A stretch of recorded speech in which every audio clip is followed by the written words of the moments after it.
Welcome to the Positive Productivity Podcast, episode 374.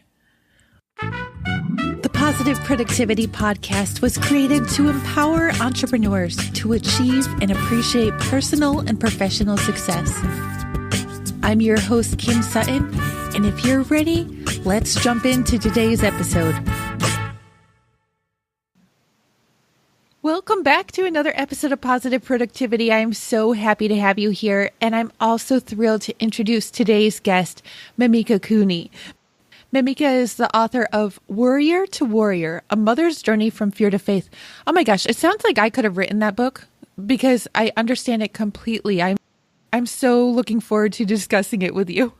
Oh, thank you. I appreciate it. Yes, I know. We were having some conversations off air. We thought, you know what, we actually just need to get this on air because this is so relevant to what we're talking about today. Oh my gosh, yes. Listeners, sometimes you should just be a fly on the wall or a fly in Skype.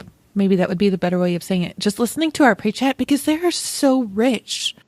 Not in, I don't know if is content the right word, Mimika? Yeah, I suppose just the topics of conversation that we get into, right? Yeah. And I always think, yeah, it would be great to have like 5 to 10 minutes. And now here we are like a half hour in and we're like, oh, that would have been awesome content for this whole episode. I mean, it really was just us chatting, having our virtual coffee or whatever you're drinking right now. And it would have been awesome. So anyway, listeners, I'm rambling. Sorry. Let's jump in. I would love for you to share where you came from. And I already know a bit, but where you came from and how you came to write your book. Sure. Well, listeners might be interested to know I think it's when you first year of your podcast, you had me on the show. And that was when I was pretty much in the throes of running my online marketing business, dealing with clients and teaching a lot about video marketing. Now, if you can even remember the days pre-video, I was mentioning earlier, like in 2013, I really love the idea of interviewing other people because you really can get to, conversations and create those networks and relationships with people. So I wanted to create a video show. So what I started doing is digging into it and realized there was this software company that was charging $350 an episode to host a show, which I thought was totally fabulous. Anyways, a few months down the line, it's pretty not sustainable. And as technology has occurred, and I can't even believe it's like less than 5 years ago. Now we look at today, everybody can hop on Facebook Live, right? In between that whole process of changing over and getting into video, I really love the concept of helping people share their message. Everybody's got a story to share, and many of us don't know how to actually put it out there. So part of what I do is I'm a branding strategist and a marketing, I help with marketing. And I really got excited about sharing and teaching about video marketing. So anyway, we have our ideas, but life throws us curveballs and what I call, the lemons. I like to make lemonade out of them. Every opportunity that comes around sometimes doesn't exactly present itself in the best way. During that process, while I'm a mom, I've got 3 kids aging between, my eldest is 19 in college, I have a 17-year-old and a 7-year-old. And being a working mom has its own challenges. I've been an entrepreneur since I was 16. As you can tell from my accent, I'm not from around here. I was born and raised in South Africa. And I've lived in England, but I have been in the USA for 12 years now. And during that time, I've started about 4 different types of businesses, including a professional photography studio, a marketing business, and consulting. And throughout that, I've always had this sort of like, I gotta go, gotta do, this sort of hustle mentality, always busy, throw myself from one project to another, never really taking care of myself. Oh, I'll get there when I get there. And then once I hit my 40s, I was like, my body was like, wait a minute, something's up. 20 years of stress, 20 years of living on adrenaline. And I could tell there were some signs. I was, feeling tired. I was getting sick more often. Went from one antibiotic to another. Just, couldn't sleep properly, getting really aggravated with, always in a bad mood, feeling frustrated with things. And then in 2016, things really came to a head. So pretty much I had, one of my children had been suffering with depression. And as a mom, one of the most frustrating things is when your child is hurting and you can't help them. I've dealt with all types of business problems, which pale in comparison to when you have a child that you feel like you don't know how to help. Because first of all, you've got the mother's guilt that comes flying at you, like, you didn't do this, and why didn't you do this? You shouldn't be working so hard, and why didn't you notice the signs, and why didn't you intervene earlier? And all that, pack your bags, we're going on a guilt trip. Anyway, so, I mean, 3 years of really, struggling through the school system, trying to figure out a better way and trying to help my son while, trying to patchwork things around. And then I went away on a conference, actually a speaking convention, and I got a phone call from my husband, and he's like, something is seriously wrong. And I was like, I could just tell in my gut that something was wrong and something was coming to an head. And, my child was in such a deep state that he wouldn't get out of bed, he wouldn't eat. We were in like, okay, what do we do? I felt like this was an emergency. And literally I realized that was like a big smack in the face. Like, you have to stop what you're doing and you need to focus on your family. And, when things are just going and carrying on, it's hard to feel like you can get off the roundabout when it's spinning it at such 100 miles an hour. But sometimes things come at you that force you to stop and take stock. So, I really needed to focus on my family. My other child was heading off to college and needed to deal with getting all that college application, which was a job in itself. And then 6 weeks later, my mother-in-law passed away. And she had been suffering terribly with cancer. I mean, we knew she was ill, but the way in that she suffered, I mean, she had radiation and chemo. The last year of her life was spent in a wheelchair. Now, I must admit that I'm a woman of faith. I've been a Christian since I was 10 years old. And I've walked with the Lord throughout my life. Sometimes not as close as I should have. And I always feel like I've got this. Don't worry. I know. I'll get it done. But when she died, it totally rocked my world. It was kind of probably like the straw that broke the camel's back. Because throughout this process, I had done like three different launches for myself for courses and products I was launching. I'd done them for clients, but doing them for myself, it's a little more personal, and they didn't work. They totally tanked. I lost money on them. So for me, I felt like a complete failure on the business. Here I'm helping other people build their businesses, and meanwhile, back at the ranch, I'm a hot mess. And, there's only so much energy and it's only for a certain amount of time that you can keep up appearances until all things fall apart. And literally things were threading away at a rapid rate. So when my mother-in-law passed away, I literally hit burnout, and I've never experienced physical grief like that before. Like, I've had family members pass away and I've been aware, but this was something that was kind of like what I call the trifecta approach, where like I was like, God, why would you allow her to suffer like that? And we're praying for her, we're believing for a miracle and healing. And she was a woman of faith. She ministered to women. She had her own ministry. She did lots of things. And I was thinking, how can this happen? And then, of course, feeling like I couldn't control anything in my own home. And then my body was physically like, I remember trying to get out of bed the one day, and I just couldn't move. I was like, heart palpitations, breathing, like, why am I hyperventilating? Meanwhile, I didn't even realize what these things were, and realized I was having like these anxiety attacks. And I don't even like to label things, because it's our body saying, listen, you need to pay attention. Something's not right. It's like, shut up and stop, right? Yeah. It's like, how many more signs do I have to tell you? And I'm the kind of person that I don't believe in taking medication. And let me just give you a disclaimer. I'm not saying this is something you need to do. This is my own personal feeling. Like, I believe when my body is showing me signs that something's wrong, if there's pain, before I grab those pain pills, I need to know, okay, why am I like this? Like, if I've got a stress headache, well, maybe you need to, alleviate the stress. Yeah. Go lie down, take a bubble bath, and get away from your computer. Yeah. Exactly. Like, I can't focus anymore. My eyes are really dry. Like, go take a nap. A 20-minute power nap will do you wonders. So for me, when my body physically, and that's what I'm saying, is I kind of knew something was coming, but I was pushing and pushing and pushing, just trying to see how far I could take it. Because it was almost like, ain't nobody got time for this. I don't get time to fall apart. Like, who, seriously, this is not in my calendar. It's not on my schedule. Like, seriously, I don't have time for this. But eventually I was like, physically, I couldn't get out of bed. Mentally, I was drained. Physically, my body was so tired. And just because I have been a Worrier since I can remember.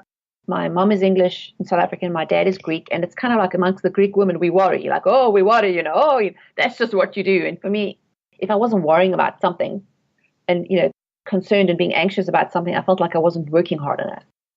Mimika, I am sitting over here just laughing because seriously, you could be my twin sister. I'm sure, right? I'm vocalizing what's going on in your mind, right? My nickname as a child was Worrier, and it carried on until, yesterday.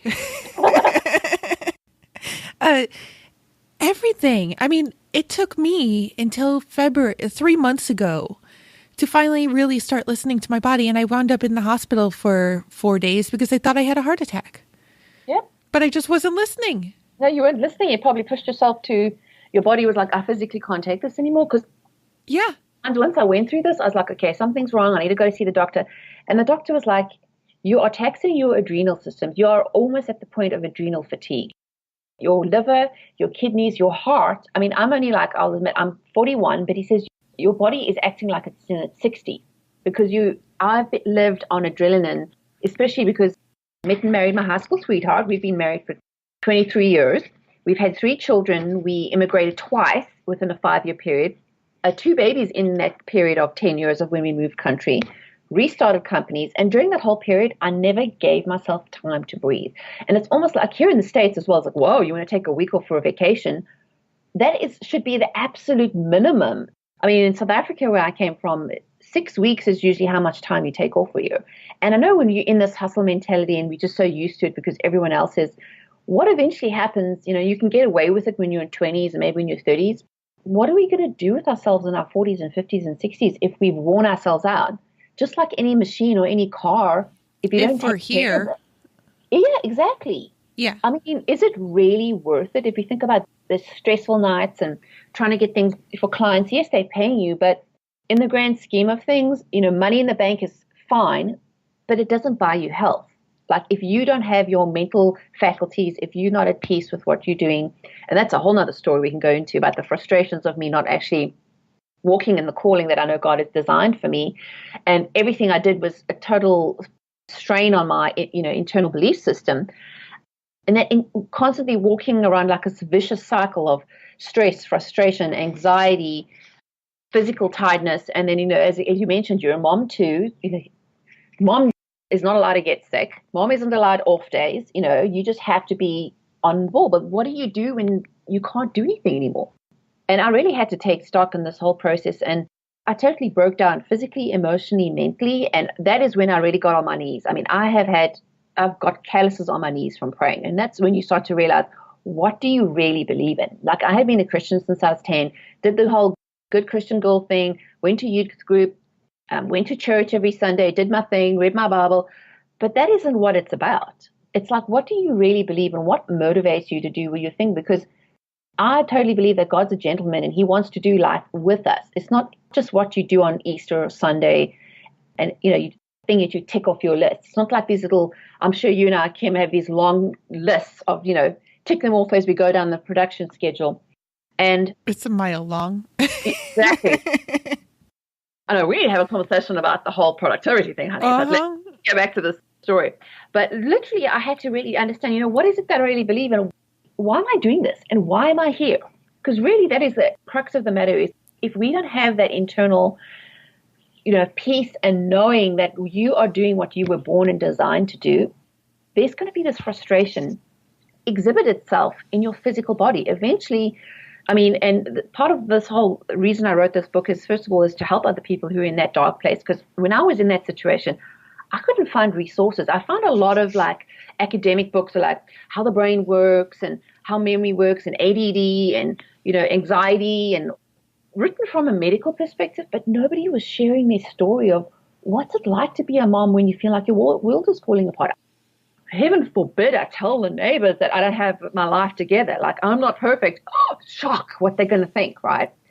And us women are terrible at that. We tend to want to put on this brave face. We want to just put our highlight reel on social media to show everybody the fabulous places we go on vacation.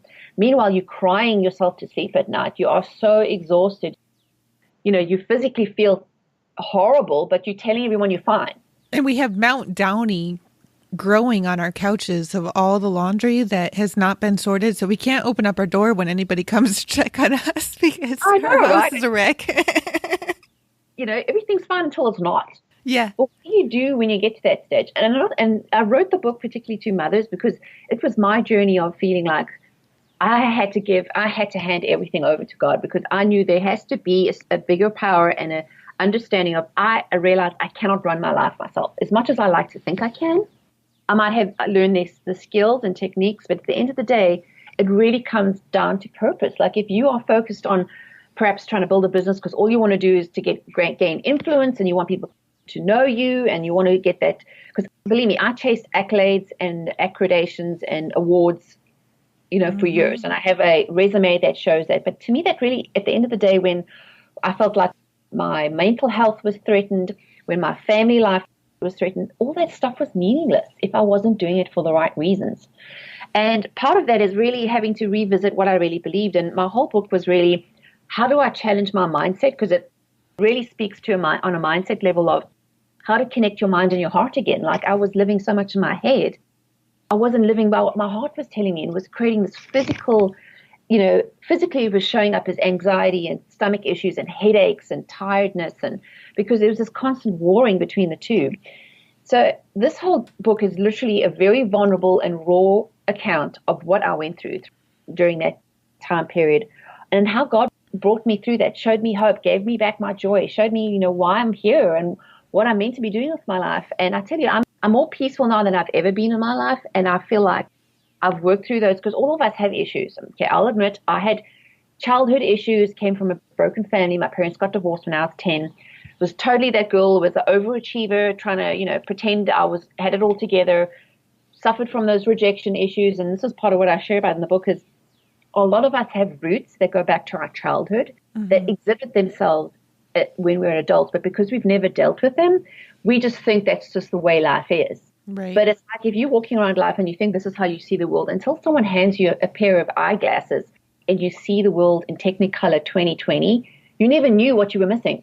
So it's kind of that approach, right? When I totally had a wake up and I realized, okay, why am I here? What am I doing with my life? How do I work through this? How do I get over that fear of constantly not doing enough, not being perfect enough, not, all the list is fear, anxiety, rejection, perfection, comparison, that whole thing. I cover all of that in the book. And it's really my journey of how I had to revisit and go through that inner healing. And once I was healed internally, realigned my head and my heart, so that I'm now walking in the purpose that I believe God has created for me. And that's where we find peace. Yes, it is. It's not on the Jamaican beach. It's within yourself. And that's why I feel I'm so passionate about sharing this now, is I can teach you about marketing. I can help you with those marketing automations. I can help you build a brand. But at the end of the day, if you don't have your motivation in the right place, it's pretty much not going to take you where you want to go. So, yeah. Oh my gosh. So I started my business in 2012. And for the first 3+ years, I was chasing income and accolades. Just like you said, notoriety. I wanted to build my list as big as I could. I wanted to get as many followers on social media as I could. But I had no purpose behind what I was doing. I was doing virtual assistants. I was doing marketing. I had no purpose, though. I just wanted the money in my bank account. And I wanted the vacation in Jamaica. That's anything wrong with that as a motivation? No. You can change lives when you make money and you help people who are, perhaps you're a business owner and you want to help be philanthropic by you investing your money in somebody else who is going. Oh, absolutely. And I'm not necessarily saying that, but is it right for you? Was your motivation in the right spot? Were you mostly chasing? Because here's the thing, what I realized.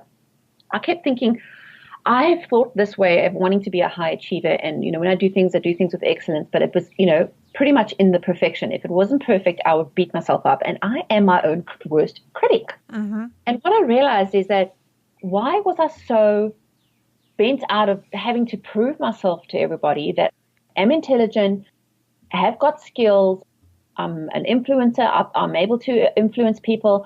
What was that real reason? And once I started digging in, I realized I had a root of rejection way back from my childhood. Like, I had a very bad incident of being bullied as a teenager and always felt like I never fit in. I was never in the popular group. I was one of those, bookworms who loved to read and used to get teased because, I was different than everyone else. And those kind of created those. I'm sure how many of us listening remember a time on the school playground where somebody really made you feel bad and you said, I'm never going to let them hurt me like that again. Yeah. Making those promises to myself and never realized that that was a seed that was planted deep within my soul that eventually started to grow, and I watered it with pride and watered it with comparison, and then, put it out in the sun to shine, to get all those accolades. Everyone would see how awesome it is. But at the end of the day, the root and the seed was in the wrong place. I wasn't doing it for the right reasons. And eventually what happens is that tree grows and creates fruit that's rotten. If that fruit isn't started as a seed in the right place, no matter how much money you make, how many followers. I know here's another interesting thing. When I went through that whole depression mode, I totally fell off social media. physically had nothing else, nothing left to give people. And I thought having social media followers was so important. Nobody noticed. It took like 9 months for people to go, oh, you know what, I actually haven't heard from you. I didn't send out a newsletter. I didn't do any social media posts. I literally had an automated system that just uploaded these quotes every couple of days. No one bothered to ask, how are you doing? Like, even those business connections I'd made, once those people had felt they got out of me what they needed, they didn't even bother to ask. So that's why I had to realize, was I putting my energy and my self-worth and identity in what other people thought of me?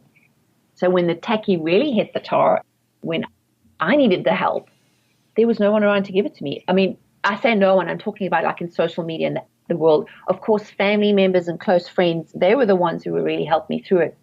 And it just made me realize my value system had been put in the wrong place. So it was a really painful but necessary process for me to dig out those seeds and roots and realize, you know, even though I was rejected as a child, I don't need to let that taint the rest of my decisions. And now that I look back over this, and very thankful that God was able to very gently and very caringly take me through the process one step at a time. And now I can look back and say, even though I had done these things and I've acquired these skills, I can still use them. But now that I have my mindset and my peace, I can make far better decisions. So I'm not pushed by what I feel other people demand of me. So that at the end of the day, I can get to my 80s and actually enjoy my great-grandchildren, because I don't plan on leaving earlier than I need to. Thank you very much. Absolutely. Have you found, since you found your purpose and since you started sharing it with the world, that your tribe is more engaged and that you're more like a family now? Well, exactly. And that's the feel. I mean, this is one of the things we mentioned as well before we started recording is, you know, I've been a woman of faith and a Christian since I was 10, but I was always filtering my faith. I didn't want to offend people because I'm not saying what I believe is what you have to believe. I'm just sharing what I have experienced in my own personal journey. And that's what I included in the book. I'm not a theologian. I'm not a scholar, but this is what God just revealed to me throughout my walk with him. And I realized that part of the big frustration is I was dealing with people, helping clients build a marketing funnel or a launch for a product that I didn't believe in. And any marketing school you go to says you have to believe in the product if you want to sell it or advertise it. And I just felt it was was in opposition to what I believed in. And it was just creating some internal frustration. I couldn't pretend to be on board with something that I didn't believe in. It was really making me feel uncomfortable. So I realized is that I had built an audience of people, and, you know, it's fine to help those. And I'm not saying you don't deal with people who don't believe what you believe, but if it creates this internal friction within you, that is a big clue that maybe you're not doing what you're supposed to do. Because I really believe when you're walking in your purpose, things will flow. You will attract the people you're meant to be your friends. Like, you go out like kids, you just need to see it. You know, they're out on the playground. They're not necessarily going to go hang out with every child on the playground. They kind of gravitate with people who are like them. And I think that's part of our misunderstanding is we feel like we have to appeal to everybody. But at the end of the day, when you connect with those right people who have the right mindset, and it doesn't necessarily mean they're big numbers. Like I'd mentioned to you through this whole process, I'd filtered and pretty much deleted 50% of people on my email list because they're not my people. If they're not your people, like it's like going to a party and you don't get to speak to anyone and everyone else is doing things and that make you uncomfortable. Like, what are you doing there? You shouldn't even be there. And that's what I found. I was arriving at parties that, you know, I didn't feel like I fit. And sometimes it's a huge sign that maybe there's something else there for you. But we're often, especially as entrepreneurs, once you've built something, you don't want to walk away. And there's this whole stigma about failure. And I don't believe in failure. Sometimes I believe there is a time to gracefully bow out and go, you know what? This worked for a time. And maybe it's a seasonal thing, but maybe it's not for me. Maybe there is somebody else who is better equipped to do this and somebody else who's more passionate. But I need to find my purpose and my passion, because once you do something that you are aligned to do, things will feel like natural to you, and they won't have to feel like such a hustle or such a strain. And that's what I realized is I thought the hustle was what we all had to do. But sometimes it's when you're hustling that hard that it's creating physical issues that maybe, just maybe, is a consideration to think of, is this where I should be? So, yeah, I know. Absolutely. No, that's exactly what I had happen too. You could say everything that has happened to you and you could just replace you with me. Well, there you go. Have you learned anything from the process? Number one, stop hiding and be more transparent and authentic. That's why I don't hide the bloopers anymore. I mean, I've gotten onto videos, webinars, looking like me instead of worrying about, makeup and what I'm wearing. And, stop worrying about saying the perfect thing at the perfect time, because the message that I have to share right now is what somebody needs to hear. So stop overthinking everything. Exactly. And I think when we control freaks, I mean, I officially given up my membership to the Control Freaks Anonymous group. I love it. Seriously, like, done is better than perfect. And perfection is something you can never achieve. So what's the point in trying? But excellence is something we can all strive for. If we can put our best efforts, but the difference is when you strive for excellence, you're doing the best you can. But sometimes things are better. 80% done is better than 100% not done. And I mean, even like this whole process, like with this book that I've written, I literally did everything myself because, first of all, I got tired of trying to pitch my idea to publishers who just didn't get the vision. So I was like, well, I'm just going to do it myself. So I self-published everything, and I did everything from the writing to the editing to cover layout, getting it published online, all the social media. And I did every process. I'm not saying necessarily what you do, but just because I come from, this is what I was doing for clients, doing it for myself. And I realized that, knowing that this is something I'm super passionate about and this was a total labor of love, I know that somebody needs to hear this, because when I was in that situation, and not all of us have the opportunity to, okay, let's pull ourselves through. I've heard so many sad stories of people who just give up, who literally are not with us today because they didn't have any other alternatives but to leave. And I'm like, that is not something, I mean, and I'll be honest, I had those thoughts too, where I was totally suicidal. I was like, okay, I never took any action, but I was like, what is the point of me being here? I'm not happy. This is not working. I just need out. I need to exit the game and step off the train. It's just not working for me. And I feel like that is so much more important than helping people, helping them walk and finding out that purpose and really realigning them to what our God-given destiny and calling, because we all have those signs that perhaps we had as kids or things that we find naturally, usually like a 5-year-old. Think of your 5-year-old self. Like, what were you like at that age? And what were the things you naturally gravitated towards? And I mean, you can tell, like, I totally believe in this child prodigy thing, that you can often tell somebody's abilities when they're 5 because they're not filtering everything. They're not thinking, oh, I mean, even now that my daughter's almost 8, I can tell the difference between when she was 5 and 8 is huge, because now she's worried about, I better do this right, or maybe mommy or daddy will give me applause if I do it this way. Where at 5-year-old, they don't care. And we have to kind of, no, they don't. yeah, like there's no filter. They'll say what's on the top of their mind. Oh my gosh. They'll Yeah. like what they like. And pretty much, I think if we can think back, if sometimes, especially like when you lose sight of where you are, it doesn't matter whether you're 80, you can still think back to the way you were at 5 years old and just think, what was I passionate about? And unfortunately, some of us have had childhood memories that might scar that stage in our lives. But it's really about just finding out who you really are. Like, you tell these little kids, man, even as young as 2. Like, my son was totally into Lego at 2 years old. I'm like, he is totally going to be an engineer when he's older.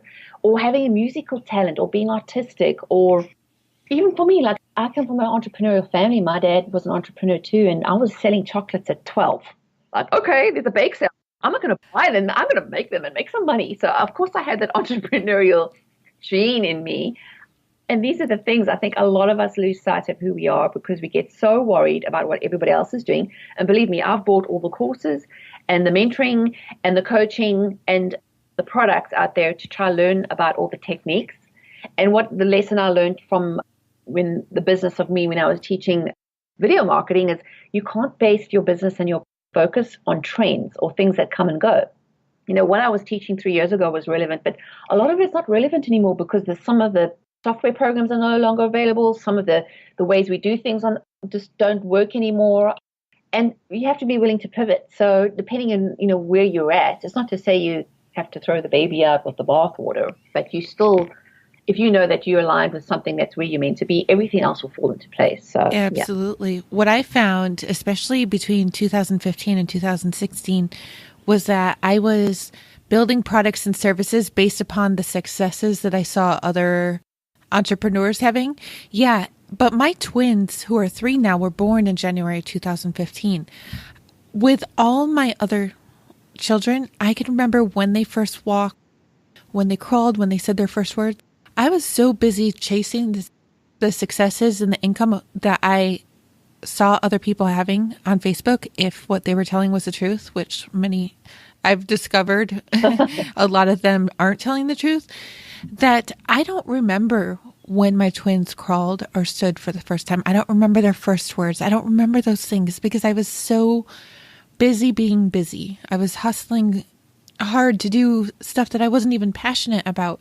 And by the time it all came crashing down for me, also in 2016, I was just so depleted. I mean, I was losing my patience way more than necessary. My husband wasn't seeing enough of me. Our marriage was suffering. And it all came to a head one night when I was just laying in bed, quite literally trying to figure out how I was going to kill myself. And I prayed and prayed and prayed and had a major turnaround. And then it just smacked me in my face what I was actually supposed to be doing. Exactly. But you had to take that time to go, you know what, I need to stop and listen.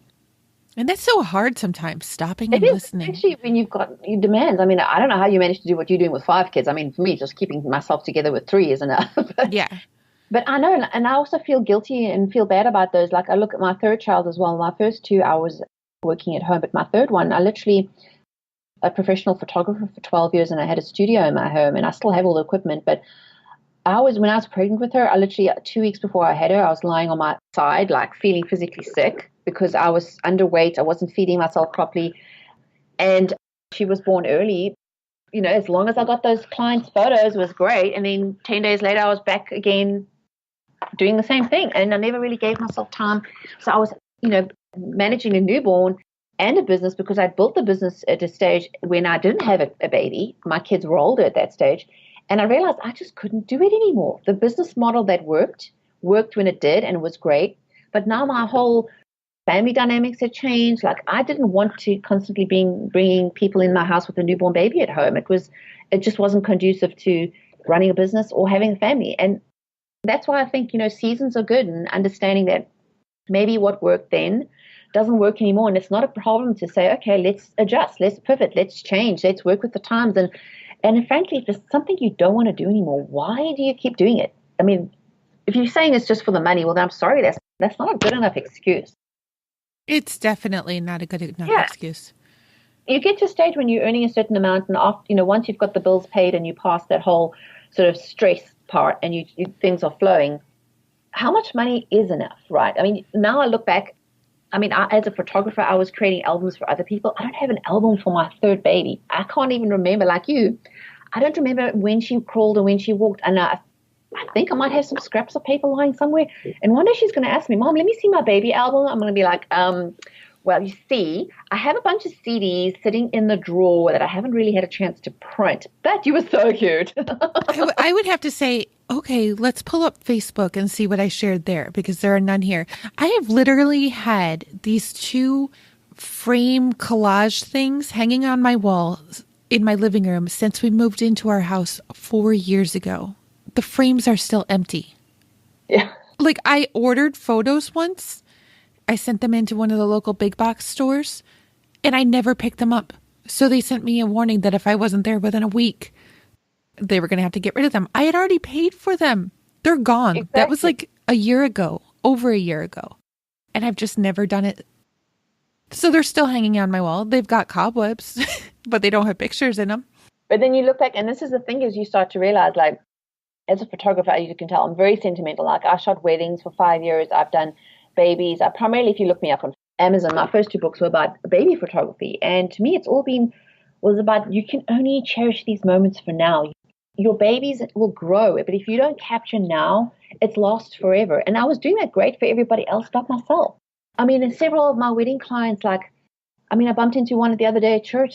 I photographed their wedding 12 years ago. She argued with me I remember her arguing with me about, I don't need an album. I'm just kind of I'm like, girl, you need an album. 12 years later, 3 kids later, she's like, oh, I'm so glad we got an album and got to share, because 4 of the people at my wedding have all passed away. All you have left are the memories that you make and the memories that you keep. And at the end of the day, if we're so busy with our minds and our businesses and our bank balances and trying to impress the Joneses and people on Facebook.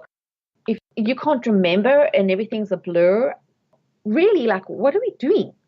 Seriously, it's like, it's sad. And once people pass away, like once my mother-in-law passed away, I'd realized all those times I would get, all huffy about how things didn't go my way, or if we went on family vacations and this person wasn't talking to this one and the kids fought, and I'd get so annoyed. Instead of enjoying the moment where I was at, I totally squandered it because I was so worried about what I would do tomorrow or next month or next year. So for me, it's been a huge slap in the face and a huge realization. The only thing I have left of her to remember is the memories she's left and what she taught me. And for me as well, one of the other things I haven't mentioned is that the book came out on May the 11th, which is the anniversary of when she passed away, because I really felt she was an integral part of my healing process. Because when I was a teenager, when I met my then boyfriend, who's become husband, her ministry helped me. And I believe, doing things with a legacy, like I know that this book probably won't make me a ton of money, but at the end of the day, it's a legacy. It's my story. It's to say that, to show and help other people that their story matters, and that to create a life and a legacy for years to come, that, what we do today does have impact on what happens tomorrow, and it does affect the people around us. So yeah, that's pretty much why. And then, and of course it was published on Mother's Day weekend, just to really help mothers appreciate themselves, because, we are our own worst critics. We don't give ourselves the credit that is due, and we're not as kind to ourselves as we are to everyone else. So it's just a huge reminder of, we need to take care of ourselves, and so we can take care of others. Yes, we do. So I have a couple questions for you. First, how is your son? Were you able to help him? Yeah, I mean, he's doing so much better with a lot of prayer, a lot of help. And, as I said, we did get medical help, and we've had under the care of a doctor. And that's the thing, is sometimes there's things that you can't control. You just have to go through the process, that no matter how painful it is, every day my husband and I celebrate the little wins. I mean, everything from changing school systems and, yay, we got a smile today. Yay, he's excited about this. Or every little tiny win is huge for us, because we know where we were 2 or 3 years ago and how hard that was. And, as I said, it's just every day's baby steps. You just have to celebrate today and appreciate, okay, we're not where we want to be, but thank the Lord, we're not where we used to be. So, yeah, as I said, it's still a process, but I'm walking it out in faith and knowing that, God's given me promises that things will turn out for the best. I just have to hold tight to my faith and just keep putting one foot in front of the other and just continuing on. Oh, I love that. And what self-care systems do you have in your life now? Yeah, I mean, for me, I have to prioritize sleep. Like, I'm one of those people, like, the most fun I have is a Sunday afternoon when I can have an uninterrupted nap. And I've realized if I don't do that for myself, and especially, like, if you think about it, every hour, like, you go to bed late during the week, that's 7 hours that you've missed a whole night's worth of sleep. And I can tell totally in my moods if I don't get sleep. I've also, during the years I discovered I had celiac disease, so I had to really go on a strict gluten-free diet. So I have to be very careful what I eat. And I know that my moods, if I eat too much sugar, I get really ratty and I get, angry. So sometimes it's not just a mental issue, it's a physical issue, like stop eating junk, like duh. I can't manage my days without my Google Calendar. And I know it sounds funny, but I have had to schedule my nap times and my massage times and my times with myself. Like, one of my favorite things to do that I do for myself is figure skating. Like, I have a weekly commitment that I go to. I'm actually training to compete in some of the amateur adult skating levels and learning to figure skate and, pushing myself with that and giving myself goals and knowing that no matter what happens, even if sometimes I don't feel like it, I have to get my butt out to go on the rink and get that practice in. And also just things like being very strict with my time. Like, I know for myself, the way that where I'm at in my life right now is I can only deal with one client at a time to give them my undivided attention. I can't have too many projects going on. And I've learned to say no. I know it's one of the most underutilized words in the dictionary that a lot of us could learn. And another thing is I've switched off notifications on my phone. Like, I was like, oh, let me see. Oh, let me see. Ooh, who's Facebook? I've switched them all off. And when I'm right and ready, I'll go and check email and I'll go check Facebook. And I'm not on the apps. And I realize I've noticed this, like, especially with this book launch, I had to be more on Facebook than I usually am. And I started to feel aggravated, like, yes. Oh, I've got to check. I'm like, what is wrong with you? You don't have to check. Wanting to make sure that I could answer every comment and every post that came through. But I realized that, I can't let this little device run my life. It steals my peace. And I have to just really be strict about my time and knowing, so everybody gets a bit of me that needs me without me feeling like, and especially me, getting those times where I can rejuvenate myself. So I have more to give others. So, yeah. Oh, I love that. Last night, I was about 3 minutes away from having a show ready to just post on my website, but my eyes were crossing. And as much as I just wanted to push, I mean, it was literally 3 minutes. I'm not exaggerating here. I was like, I just need to go lie down. And I actually asked my husband, can I just have 20 minutes? It was already 11 o'clock, though. He knows how that works. And next thing I know, it's 6:30 this morning. And I was actually really appreciative because I know I needed that sleep last night. And I got my 7.5 hours. But we need to stop pushing ourselves, that far. When our eyes are crossing, that's a sign. Go to bed. Just go to bed. Like when I talk about people in productivity, I have the triple D strategy, which is, no, it's not a bra size. It is delegate. You're cracking me up. It's either you have to delegate. If there's something that somebody else can do quicker, cheaper, and faster than you, you need to delegate it. Then the other bucket is do. Like if there's only things that only you can do that you have that skill, then that needs to be the shortest list. And my favorites is ditch. If it's not meant to be, like sometimes we have these things on our list, you keep moving it. Is it really that serious if you don't learn how to speak French this year? Like seriously. Like let's prioritize what really needs to be done. Because sometimes when you say no and you just totally cross it off your list, you'll be surprised how relieved you'll feel. It takes this weight off your shoulders. Because sometimes we add things to our schedule or the pressure of what we feel we need to do, and sometimes it's not necessary. So yeah, those are just my food for thought is, when you're trying to reprioritize yourself, putting them in those buckets really helps to really put it in the right perspective. Absolutely. Just this year, I've been introduced to Focuster app, which I enter my to-do list items in there and I tell it how long it will take. Think about it. We really do know how long something will take unless we haven't planned it out properly. So what it does is it takes each of those items and it schedules it into my Google Calendar.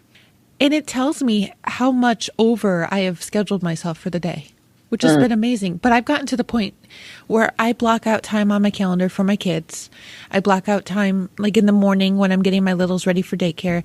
I have a recurring task in Focuster for shower, hair, and makeup. Because as a stay-at-home or a work-at-home mom, even though the kids aren't here, I will not deny that there are days that I don't do that until 3 o'clock in the afternoon because I've let everything else get in the way first. But with Focuster, actually scheduling it into my Google Calendar is gamifying it for me. I'm like, okay. Yeah. I know I have 45 minutes blocked out for shower, hair, and makeup, but let's see if I can get it done in 20 minutes and then get more done. Exactly, right. And then also sometimes it helps you realize that how much you are doing and realizing, well, whoa, this is actually, not realistic. This isn't going to get done.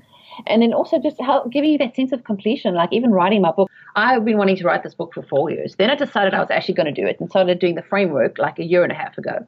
And was always like, oh, I've got to do it, but I'll get to it. And eventually I was like, I have got to get this done. So within 3 months, when I sat my butt down, I used a spreadsheet and really every day, like the first day, a couple of days were like 100 words, 200 words. And I was like, okay, that's fine. As long as I'm celebrating the little wins. And eventually build up momentum. Towards the end, the last 3 weeks, I was doing like 6,000 words a day. And I was like, hey, if I told myself that back then you should write 6,000 words a day, I'd be like, forget that. Totally overwhelmed, right? Yeah. Yeah. Well, it's the whole, isn't it something called like the Kaizen approach, where it's a series of little wins that help you, just like if you're going to the gym. Nothing happens overnight. And believe me, there is no overnight success. It's all like 10% a day, just grow 10% of what you did yesterday. And just the succession of little wins and feeling like you're actually accomplishing something is far more effective mentally in keeping you motivated than actually having this huge grandiose goal. So yeah, definitely that's a great way. Absolutely. I'm sorry, this is TMI, but I know that I have been neglecting my self-care when it's time for a kid's soccer game and I need to wear shorts And I realized, oh my gosh, it's been a year since I shaved my legs. I know, right? That's me being totally transparent right there. I'm like, you and each other mother. I'm like, I look at my husband and I'm like, I can't believe you didn't say anything. Just like, you've seen this. I mean, I've seen it too, but I'm like, really? Exactly right. And sometimes, I mean, God bless our husbands. They're just, okay, honey, whatever makes you happy. And, thank goodness they have that patience. And also, and even for my husband, I'm very thankful that God's given me a man who's able to say, he's very, I mean, us South Africans will tell it like it is. There's no sugarcoating. He says, you are a mess. You need to go sleep. You are just being way too grumpy. I don't want to deal with you right now. Go take a nap. Because he knows me. He's like, I need to go to nap. And then I'm like, a princess has a nap. And he's like, yay. Like the same thing as I understand him. His thing when he's being grumpy, you got to go play golf. Go and play golf. Do me a favor and go play golf because you come back. You're sweeter. You're kinder. You help with the dishes. You're happy to help with the kids. Then there's no argument. So there you go. Some marriage advice too. Well, actually, my husband realizes when I get grouchy that it usually means I haven't eaten recently. He's like, he stopped asking what I've eaten and he's just started making food and he'll just say, eat this, because I'm really like a bad example of a Snickers commercial. I mean, I turn into a monster. I'm like, don't eat. And I'm like, why am I feeling so sick, like dizzy? Oh, wait. Like when I get busy and I get anxious, I don't eat. I go on a hunger strike. And I know people are like, oh, no, but it's not so good because you can't focus and you feel grumpy and everything falls apart. So yeah, my stomach starts eating my head. And then the other thing that he'll do is he'll actually turn on the bath and he'll leave the water running. He's like, if you don't leave your computer, then you are going to cause a flood in our house. So to get you off. Yep. Go take a bath and relax. Exactly. Forced relaxation. So there you go. We're giving you productivity tips, life skills, business tips. We've packed it in this today. Absolutely. Mimika, this has been absolutely amazing. Thank you so much for joining us on the podcast. Where can listeners find you online and get a copy of your book and connect? Sure. Well, the best place to find me is always at my home base, which is my website, which is just like my name, mimikacooney.com, and it's MIMIKACOONEY.com. And if you go there, I've actually got a whole bunch of free goodies you can download because I do graphic design and I'm a photographer and I have a lot of great eye candy. Part of the stuff I'm always giving downloads and printables. I have a little shop as well where you can get a lot of inspirational stuff there too, as well as checklists, and there's a whole bunch of things. So whether you're in business or you want some, inspiration, you can go there. So, and then of course with the book Worrier to Warrior, A Mother's Journey from Fear to Faith, I do sell them on my website, on my shop as well, if you want an author signed copy. But they are available in all good bookstores like Amazon. So definitely go to Amazon and please leave a review. I love reviews. It's also on Barnes & Noble, and I have also, part of this process has been fun. There's a Kindle version, there's a paperback, and soon to be a hardback and an audio version. I'm going to be doing that this weekend. It's going to be so fabulous. Oh, that sounds like a blast. It's going to be totally fun. Yeah. Listeners, you can get the links to everything that we've talked about, because I know we've covered so much more than we've just covered so much here. You can find all the links at thekimsutton.com/PP374. Again, thekimsutton.com/PP374. Mimika, thank you so much again. Do you have a parting piece of advice or a golden nugget that you can offer to listeners? Yeah, sure. Well, I mean, I definitely would say, give yourself the time to really sit and think and realign yourself. Whether you're a person of faith or not, sometimes we just need to go back to home base and realize, okay, what is my motivation? What is my purpose? And should I be doing this? Because sometimes a lot of the other problems that surface in our life and our business are a result of that internal conflict. So I would definitely say, take time to take stock. It doesn't have to be long. It could be a day. And one of my favorite things is journaling. Like sometimes when you journal, it helps to get your thoughts out from your head so you don't feel like your head's going to explode. And also you can look back and see, how things have changed and where you've come from so you can see that growth. So I definitely would say, even take 5 minutes for yourself today, no matter what it is, and just, really think of by you filling up your cup, you can help to fill up others. So yeah, that's my advice. Thank you for tuning in to this episode of the Positive Productivity Podcast. When I'm not podcasting, I'm supporting 6 to 7 figure business coaches with their marketing automation and entrepreneurs like you through my coaching and mastermind programs. I want to invite you to visit thekimsutton.com to learn how I can help you take your business to the next level.